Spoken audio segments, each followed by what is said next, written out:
ಪ್ರತೀಕಾರಕ್ಕೆ ಪ್ರತೀಕಾರ, ಏಟಿಗೆ ಏಟು, ಮಾತಿಗೆ ಮಾತು, ಮೇಲಕ್ಕೆ ಎತ್ತಿ ಗೆರೆ ಗೆರೆ ಗೆರೆ ತಿರುವಿ ಒಂದು ಪಕ್ಕದ ಪೊದರೆಯಲ್ಲಿ ಬಿಟ್ಟು ಬಂದಂತ ಧೈರ್ಯಶಾಲಿ. ನಿನ್ನಂತ ಧೈರ್ಯ ಇರತಕ್ಕಂತ ಬಾಲಕರು ಊರಿಗೊಬ್ಬ ಜನಿಸಿದರೆ ಮಾತ್ರ ಸಿಂಹದ ಮುಖದಲ್ಲಿ ಯಾವ ರೀತಿ ಆವೇಶ ಕೋಪ ಬರುತ್ತೋ ಆ ರೀತಿ ತನ್ನ ಮುಖ ಭಾವನೆಯನ್ನ ನಮ್ಮ ದೇಶಕ್ಕಾಗಿ ಹೋರಾಟ ಮಾಡಿರತಕ್ಕಂಥ ಅನೇಕ ಮಹನೀಯರನ್ನ ನಮ್ಮ ಪವಿತ್ರವಾಗಿರ್ತಕ್ಕಂಥ ಮೂರು ಬಣ್ಣದ ಒಂದು ಬಾವುಟವನ್ನ ಮೇರಾ ನಾಮ್ ಆಜಾದ್ ಹೈ ಅಂತೇಳಿ ತನ್ನ ಎರಡೂ ಕೈಗಳನ್ನ ಮೇಲಕ್ಕೆತ್ತಿದ, ಬಂದೂಕನ್ನ ತನ್ನ ತಲೆಗೆ ಬಾರಿಸಿಕೊಂಡು ತನ್ನ ಪ್ರಾಣವನ್ನ ಭಾರತ ಮಡಿಲಿಗೆ ಒಂದೊಂದು ಏಟಿಗೂ ಸಹ ಭಾರತ ಮಾತಾ ಕಿ ಜೈ, ವಂದೇ ಮಾತರಂ.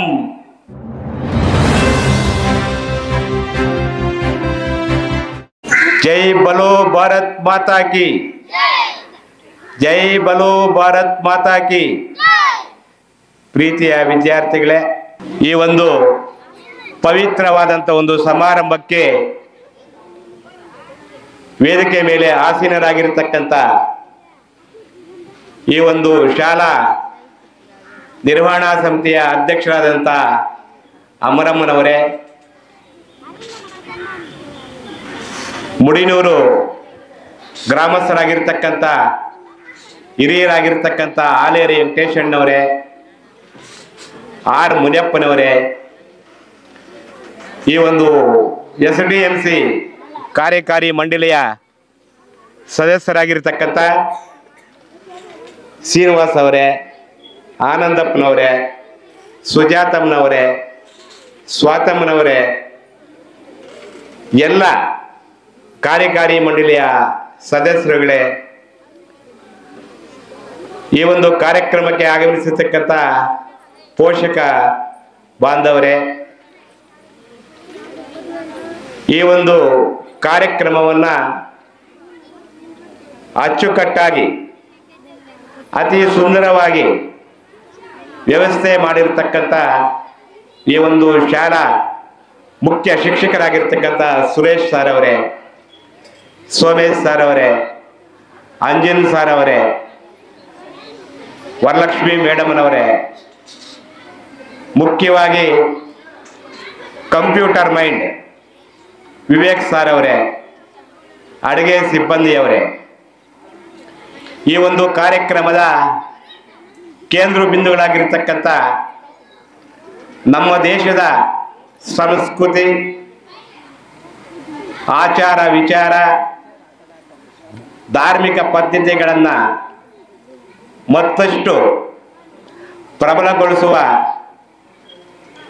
ಸಾಮರ್ಥ್ಯವನ್ನು ಹೊಂದಿರತಕ್ಕಂಥ ಈಗಿನ ಮಕ್ಕಳೇ ನಾಳೆ ನಮ್ಮ ದೇಶದ ಭಾರಿ ಪ್ರಜೆಗಳಾಗ್ತಕ್ಕಂಥ ಪ್ರೀತಿಯ ವಿದ್ಯಾರ್ಥಿ ವಿದ್ಯಾರ್ಥಿನಿಯರೇ,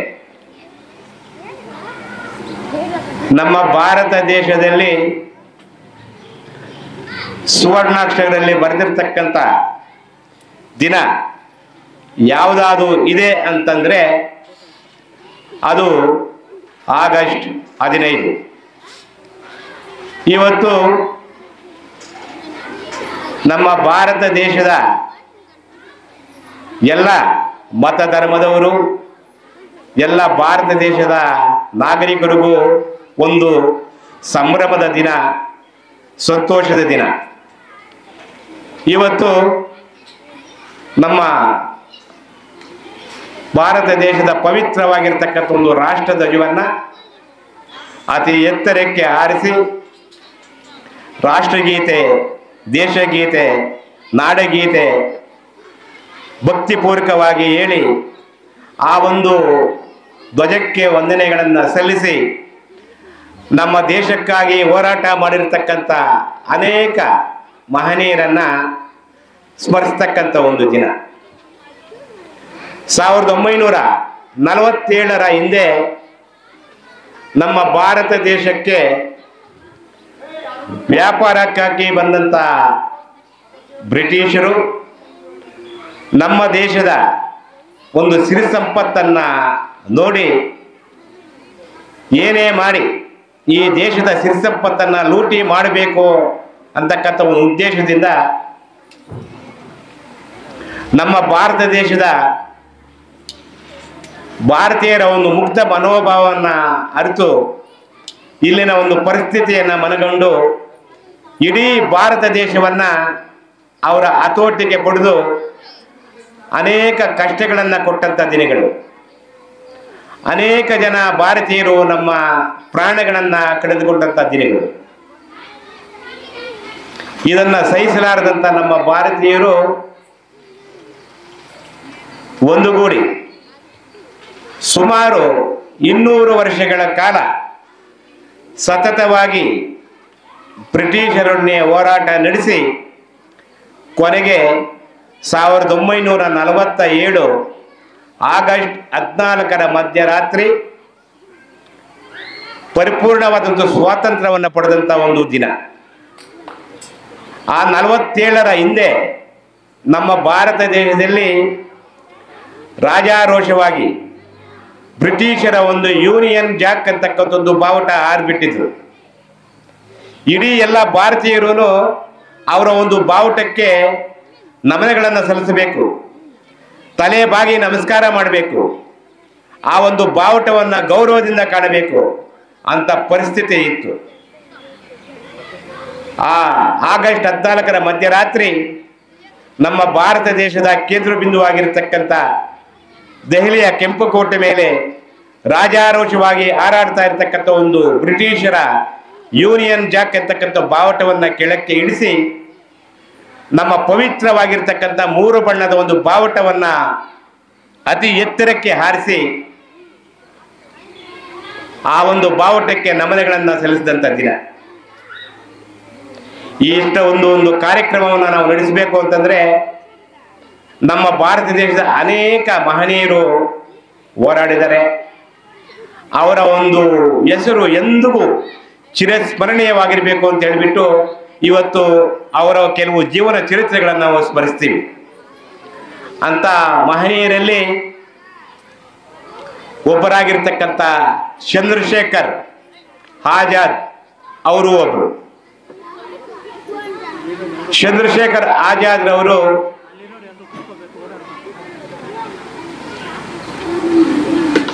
ನಮ್ಮ ಭಾರತ ದೇಶದ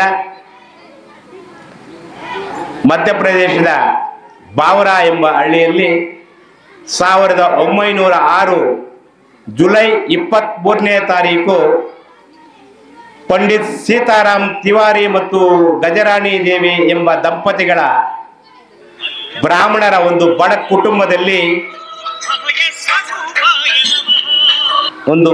ಬ್ರಾಹ್ಮಣರ ಬಡ ಕುಟುಂಬದಲ್ಲಿ ಜನಿಸಿದಂಥ ಮಹನೀಯರು. ಅವರು ಬಾಲ್ಯದಲ್ಲಿಯೇ ತುಂಬ ಬುದ್ಧಿವಂತನಾಗಿ, ಧೈರ್ಯಶಾಲಿಯಾಗಿ, ಸಾಹಸವಂತನಾಗಿ, ಹಠಮಾರಿಯಾಗಿ, ಮುಂಗೋಪಿಯಾಗಿ ಬೆಳೆದಂಥ ಹುಡುಗ. ಸುಮಾರು 7-8 ವರ್ಷ ವಯಸ್ಸು ಆ ಒಬ್ಬ ಚಂದ್ರಶೇಖರ್ ಆಜಾದ್ಗೆ ತಮ್ಮ ಗ್ರಾಮದ ಹುಡುಗರ ಜೊತೆ ಒಂದು ಮೈದಾನದಲ್ಲಿ ಆಟವನ್ನು ಆಡ್ತಾ ಇರಬೇಕಾದ್ರೆ ಅಲ್ಲಿಗೆ ಒಂದು ಹಾವು ಕಾಣಿಸ್ಕೊಂಡಾಗ ಅದನ್ನು ನೋಡಿ ಎಲ್ಲ ತನ್ನ ಸ್ನೇಹಿತರು ಧೈರ್ಯ ತಾಳಲಾರದೆ ಭಯದಿಂದ ಓಡೋಗ್ತಾರೆ.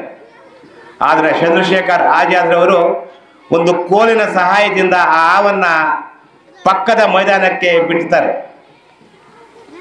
ಮತ್ತೆ ಆ ಹಾವು ಆ ಒಂದು ಸ್ಥಳಕ್ಕೆ ಬಂದಾಗ ಕೋಪಗೊಂಡಂಥ ಚಂದ್ರಶೇಖರ್ ಆಜಾದ್ ಅದರ ಬಾಲವನ್ನು ಹಿಡಿದು ಮೇಲಕ್ಕೆ ಎತ್ತಿ ಗೆರೆ ಗೆರೆ ಗೆರೆ ತಿರುವಿ ಒಂದು ಪಕ್ಕದ ಪೊದರೆಯಲ್ಲಿ ಬಿಟ್ಟು ಬಂದಂಥ ಧೈರ್ಯಶಾಲಿ. ಆ ಒಂದು ಸನ್ನಿವೇಶವನ್ನು ನೋಡಿದಂಥ ಊರಿನ ಹಿರಿಯರು ಹೊಗಳ್ತಾರೆ. ಒಂದು ಬ್ರಾಹ್ಮಣರ ಕುಟುಂಬದಲ್ಲಿ ಹುಟ್ಟಿದಂಥ ಈ ಬಾಲಕ ಈ ಒಂದು ಚಿಕ್ಕ ವಯಸ್ಸಿನಲ್ಲಿಯೇ ಎಷ್ಟೊಂದು ಧೈರ್ಯಶಾಲಿ, ಎಷ್ಟೊಂದು ಸಾಹಸವಂತ. ಇಂಥ ಧೈರ್ಯವಂತ, ಸಾಹಸವಂತ ಊರಿಗೊಬ್ಬ ಹುಟ್ಟಿದರೆ ಈ ಪರಕೀಯರನ್ನ ನಮ್ಮ ದೇಶದಿಂದ ಓಡಿಸಬಹುದು, ಇಲ್ಲ ಅಂದ್ರೆ ಸಾಧ್ಯವಿಲ್ಲ ಅಂತ ಆ ಹಿರಿಯರು ಮಾತಾಡ್ತಾ ಇರ್ತಾರೆ. ಆ ಒಂದು ಮಾತು ಈ ಚಂದ್ರಶೇಖರ್ ಆಜಾದ್ನ ಕಿವಿಯಲ್ಲಿ ಬಿತ್ತು. ಹತ್ರ ಹೋಗಿ ಕೇಳ್ತಾನೆ, ತಾತ ಏನ್ ನೀವು ಅಂತ ಇದ್ದೀರಾ, ಏನು ಮಾತಾಡ್ತಾ ಇದ್ದೀರಾ ಅಂತ ಕೇಳ್ತಾನೆ. ಆಗ ಒಬ್ಬ ಹಿರಿಯ ಹೇಳ್ತಾನೆ, ಮಗು, ನಮ್ಮ ಭಾರತ ದೇಶದಲ್ಲಿ ಪರಕೀಯರ ಹಾವಳಿ ಜಾಸ್ತಿ ಆಗಿದೆ. ನಮಗೆ ಯಾವುದೇ ರೀತಿಯಾದಂಥ ಸ್ವತಂತ್ರ ಇಲ್ಲ. ಪ್ರತಿಯೊಂದು ಕಾರ್ಯ ಮಾಡಬೇಕು ಅಂದ್ರೂ ಅಪ್ಪಣೆ ಬೇಕು. ಅನೇಕ ಕಷ್ಟಗಳನ್ನು ಕೊಡ್ತಾ ಇದ್ದಾರೆ. ಅನೇಕ ಜನ ತಮ್ಮ ಪ್ರಾಣಗಳನ್ನು ನಮ್ಮ ಭಾರತೀಯರು ಕಳೆದುಕೊಂಡಿದ್ದಾರೆ.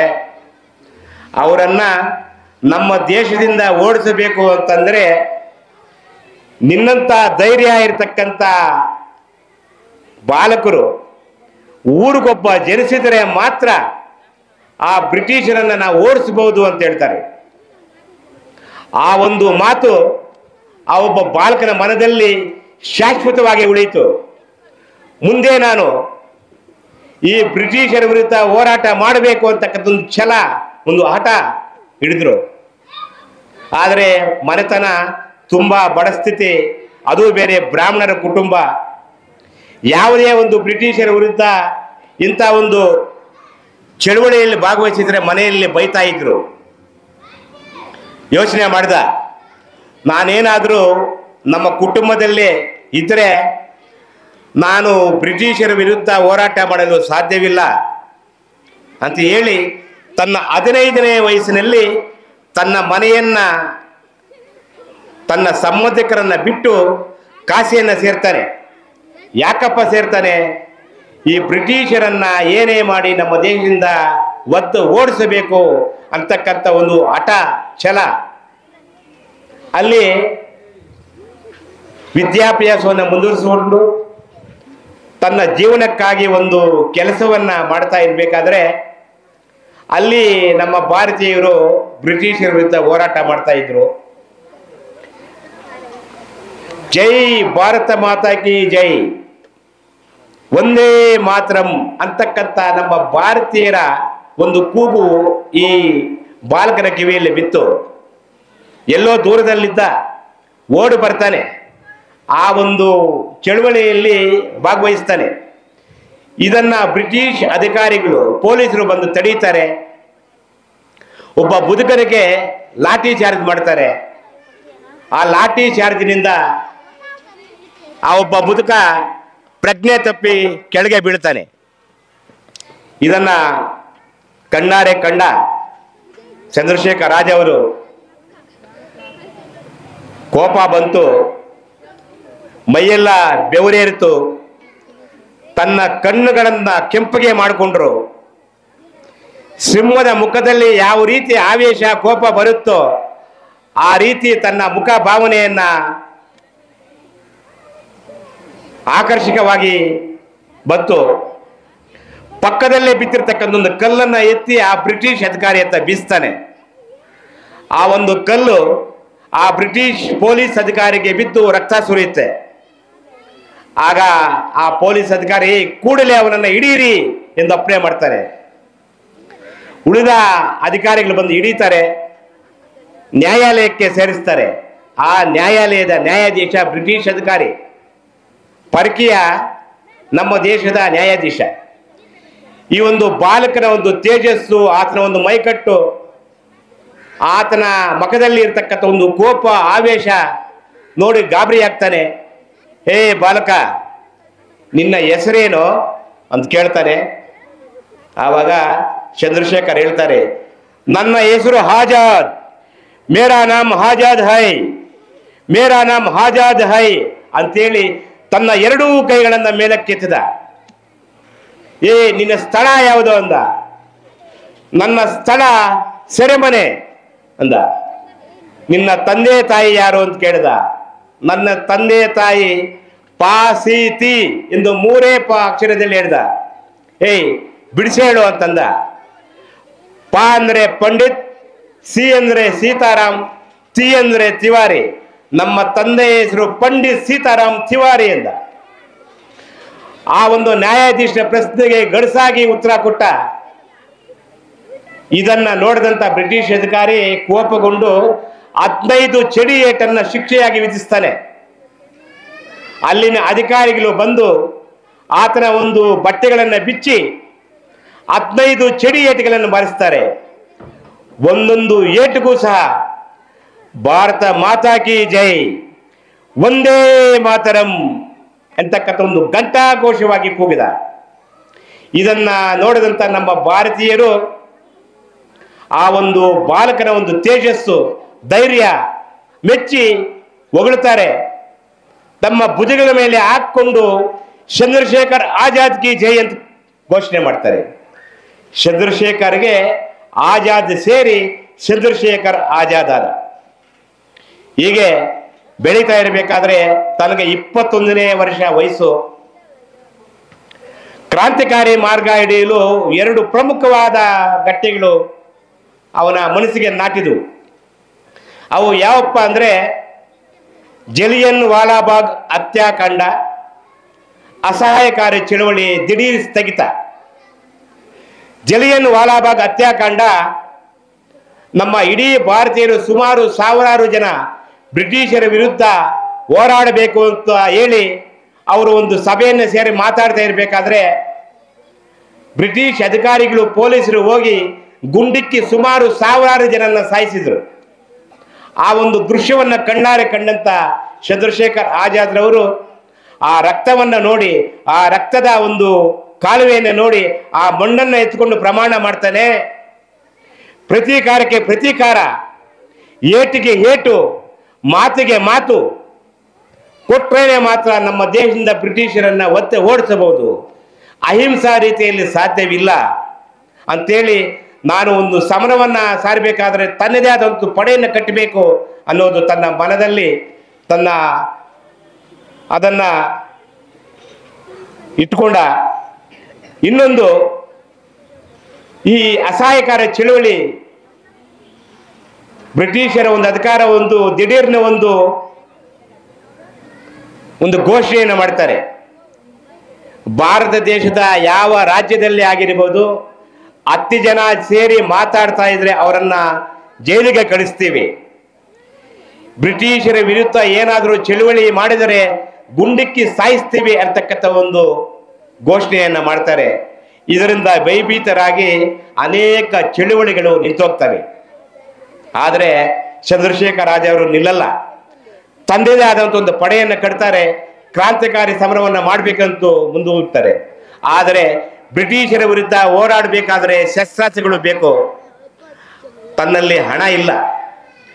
ಬ್ರಿಟಿಷರ ಖಜಾನೆಯನ್ನ ಲೂಟಿ ಮಾಡಿ ತಮ್ಮ ಎಲ್ಲ ಕ್ರಾಂತಿಕಾರಿ ಸಮರಕ್ಕೆ ಸೇರಿರ್ತಕ್ಕಂಥ ಎಲ್ಲ ನಾಯಕರಿಗೂ ಶಸ್ತ್ರಾಸ್ತ್ರಗಳನ್ನ, ಬಂದೂಕುಗಳನ್ನ ಆ ಒಂದು ದುಡ್ಡಿನಿಂದ ಇಸ್ಕೊಡ್ತಾರೆ.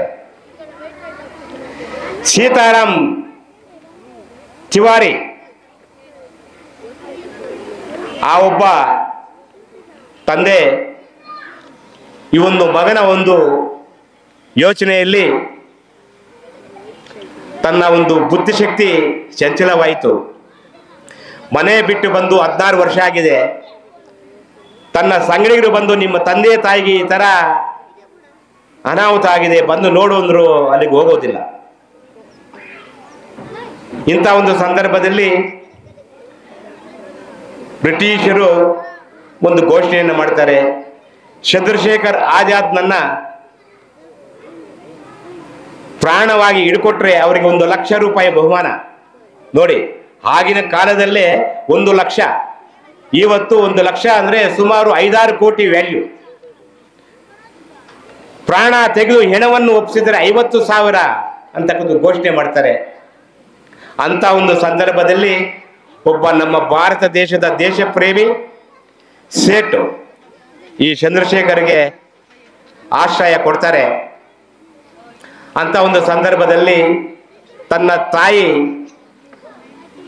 ತುಂಬಾ ಈ ಮಗನ ಒಂದು ಯೋಚನೆಯಿಂದ ಹಾಸಿಗೆ ಹಿಡಿದು ಇನ್ನೇನು ದೈವಾಧೀನ ಆಗ್ತಕ್ಕಂಥ ಒಂದು ಸಂದರ್ಭ. ಅಲ್ಲಿಂದ ಒಬ್ಬ ಸ್ನೇಹಿತ ಬರ್ತಾನೆ. ಚಂದ್ರಶೇಖರ್ ಆಜಾದನ್ನು ಕೇಳ್ತಾನೆ, ನಿಮ್ಮ ತಾಯಿ ನಿನ್ನ ಒಂದು ಯೋಚನೆಯಿಂದ ಹಾಸಿಗೆ ಹಿಡ್ದಿದ್ದಾಳೆ. ಕೊನೆಯ ಸಾಗಿ ನಿನ್ನನ್ನು ನೋಡಬೇಕಂತೆ, ಬಂದು ನೋಡ್ಕೊಂಡು ಹೋಗಪ್ಪ ಅಂದರೆ ಹೋಗಲ್ಲ. ಇಲ್ಲ, ನಾನು ಬರಲ್ಲ, ನನ್ನ ಒಂದು ಧ್ಯೇಯ, ನನ್ನ ಸಾಧನೆ ಏನಿದೆಯೋ ಅದು ಸಾಧಿಸಿ ಬರ್ತೀನಿ ಅಂತಾರೆ. ಹೋಗಲಿ, ನೀನು ಬರಬೇಡ. ನಿಮ್ಮ ತಾಯಿಯ ಒಂದು ಆರೋಗ್ಯವನ್ನು ಗುಣಪಡಿಸಬೇಕು, ನಿನ್ನ ಹತ್ರ ಇರ್ತಕ್ಕಂಥ ಒಂದು ಹಣವನ್ನು ಕೊಡು ಅಂತಾರೆ. ನನ್ನ ಹತ್ರ ಹಣ ಇಲ್ಲ ಅಂತಾನೆ. ಯಾಕಪ್ಪ ಇಲ್ಲ? ಬ್ರಿಟಿಷರ ಖಜಾನೆಯನ್ನು ಲೂಟಿ ಮಾಡಿದೀಯಾ, ಅದರಲ್ಲಿ ಸ್ವಲ್ಪ ಕೊಡೋ ಕಣೋ, ನಿಮ್ಮ ತಾಯಿಯನ್ನು ನಾನು ಗುಣಪಡಿಸ್ತೀನಿ ಅಂತಾನೆ. ಹೇಯ್, ಇದು ನಮ್ಮ ಭಾರತ ದೇಶದ ಲಕ್ಷಾಂತರ ಜನರ ಆ ಒಂದು ಹಣ. ಆ ಭಾರತ ಮಾತೆಯ ಹಣವನ್ನು ಕೊಟ್ಟು ನನ್ನ ತಾಯಿಗೆ ಕೊಟ್ಟು ಈ ದೇಶಕ್ಕೆ ದ್ರೋಹ ಬಗೆಯಲಾರೆ ಅಂತಾನೆ. ಮತ್ತೆ ಆ ಸ್ನೇಹಿತ ಹೊರಟೋಗ್ತಾನೆ. ಇನ್ನೇನು ಬ್ರಿಟಿಷರ ವಿರುದ್ಧ ಹೋರಾಟ ನಡೆಸಬೇಕು. 1931 ಸೆಪ್ಟೆಂಬರ್ 27ನೇ ತಾರೀಕು ಅಲಹಾಬಾದ್ನ ಒಂದು ಉದ್ಯಾನವನದಲ್ಲಿ ಸಭೆಯನ್ನು ಸೇರಿರ್ತಾರೆ. ಈ ಒಂದು ಸಭೆಯ ವಿಚಾರವನ್ನ ನಮ್ಮ ಭಾರತ ದೇಶದ ಒಬ್ಬ ದೇಶದ್ರೋಹಿ ಹಣದ ಆಸೆಗೆ ಆ ಒಂದು ಚಂದ್ರಶೇಖರ್ ಆಜಾದ್ ಇರ್ತಕ್ಕಂಥ ಒಂದು ವಿಚಾರವನ್ನ ಬ್ರಿಟಿಷರಿಗೆ ತಿಳಿಸ್ತಾನೆ. 80 ಬಂದೂಕುಧಾರಿ ಪೊಲೀಸರು ಸುತ್ತುವರಿತಾರೆ. ಗುಂಡಿನ ಸುರಿಮಳೆ. ಆಗ ನಮ್ಮ ಭಾರತ ದೇಶದ ಪೊಲೀಸರು ಇದ್ದರು. ಜೋರಾಗಿ ಕೂಗಿ ಕೇಳ್ಕೊಂತಾನೆ, ಭಾರತೀಯರೇ, ನಾನು ನಿಮಗಾಗಿ ಹೋರಾಟ ಮಾಡ್ತಾ ಇದ್ದೀನಿ, ದಯವಿಟ್ಟು ನನ್ನ ಗುಂಡಿನ ದಾಳಿ ಮಾಡಬೇಡಿ ಅಂತ ಹೇಳಿದ. ಆದರೆ ಕೇಳಲ್ಲ. ಆ ಗುಂಡಿನ ದಾಳಿಯಲ್ಲಿ 9 ಜನ ಬ್ರಿಟಿಷ್ ಅಧಿಕಾರಿಗಳನ್ನು ಗುಂಡಿಕ್ಕಿ ಸಾಯಿಸಿ, ಕೊನೆಗೆ ಒಂದೇ ಒಂದು ಗುಂಡಿದೆ ನನ್ನ ಬಂದೂಕಿನಲ್ಲಿ ಅಂತಕ್ಕಂಥ ಒಂದು ಅರಿವಾದಾಗ ಆ ಒಂದು ಮೊದಲೇ ಪ್ರತಿಜ್ಞೆ ಮಾಡಿರ್ತಾನೆ, ನಾನು ಯಾರಿಗೂ ಅಂಜೋವನಲ್ಲ, ಯಾರಿಗೂ ಬೆದರೋವನಲ್ಲ, ಸತ್ತರೆ ಸ್ವತಂತ್ರವಾಗಿ ಸಾಯ್ತೀನಿ, ಒಬ್ಬರ ಕೈಯಲ್ಲಿ ಸಾಯೋದಿಲ್ಲ ಅಂತಕ್ಕಂಥ ಶಬ್ದ ಮಾಡಿರ್ತಾನೆ. ಅದರ ಪ್ರಕಾರ ಆ ಒಂದು ಗುಂಡಿನ ಬಂದೂಕನ್ನು ತನ್ನ ತಲೆಗೆ ಬಾರಿಸಿಕೊಂಡು ತನ್ನ ಪ್ರಾಣವನ್ನು ಭಾರತ ಮಡಿಲಿಗೆ ಬಿಡ್ತಾನೆ. ಕೊನೆಗೆ 1942ರಲ್ಲಿ ಮಹಾತ್ಮ ಗಾಂಧೀಜಿ ಅವರ ನೇತೃತ್ವದಲ್ಲಿ ಕ್ವಿಟ್ ಇಂಡಿಯಾ ಚಳುವಳಿ ಪ್ರಾರಂಭವಾಯಿತು. ಬ್ರಿಟಿಷರೇ ಭಾರತವನ್ನು ಬಿಟ್ಟು ತೊಲಗಿ, ಎಲ್ಲ ಶಾಲಾ ಕಾಲೇಜುಗಳಿಗೂ ರಜೆಯನ್ನು ಘೋಷಣೆ ಮಾಡಿದರು. ರೈತರು, ವ್ಯಾಪಾರಸ್ಥರು ಪ್ರತಿಯೊಬ್ಬರು ಈ ಒಂದು ಚಳುವಳಿಯಲ್ಲಿ ಭಾಗವಹಿಸಿದರು.